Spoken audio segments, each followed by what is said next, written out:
સમાચારમાં આગળ વાત કરીશું તો જામનગરમાં આડેધડ મેડિકલ વેસ્ટના ગેરકાયદેસર નિકાલને લઈ પ્રદેશ 24 ગુજરાતી ન્યૂઝ ચેનલના અહેવાલ બાદ તંત્ર દ્વારા દંડાત્મક કાર્યવાહી કરવામાં આવી છે।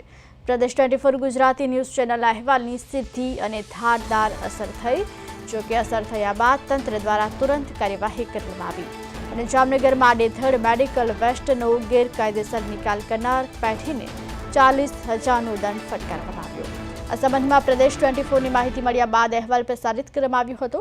શ્રી ગુરુકૃપા મેડિકલ એજન્સી નામની પેઢીના ગોડાઉનમાંથી એક્સપાયરી ડેટની દવાનો જથ્થો નિકાલ કરવા માટે તેમના કર્મચારીઓને સૂચના અપાઈ હોવા છતાં કર્મચારીએ મેડિકલ વેસ્ટનો જાહેરમાં નાશ કર્યો હતો।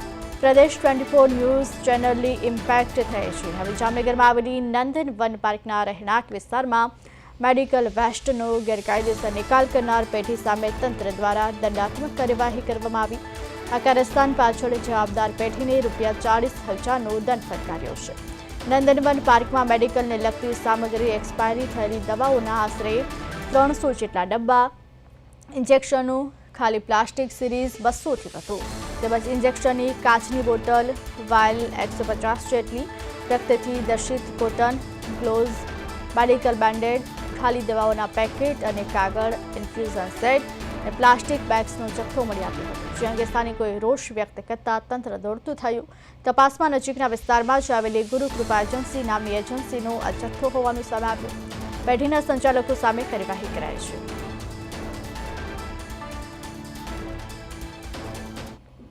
જામનગર મહાનગરપાલિકાની હદ વિસ્તારમાં લાલપુર રોડ ઉપર એક લોકેશન ઉપર બાયોમેડિકલ વેસ્ટ હોવાનું માલુમ પડેલ હતું।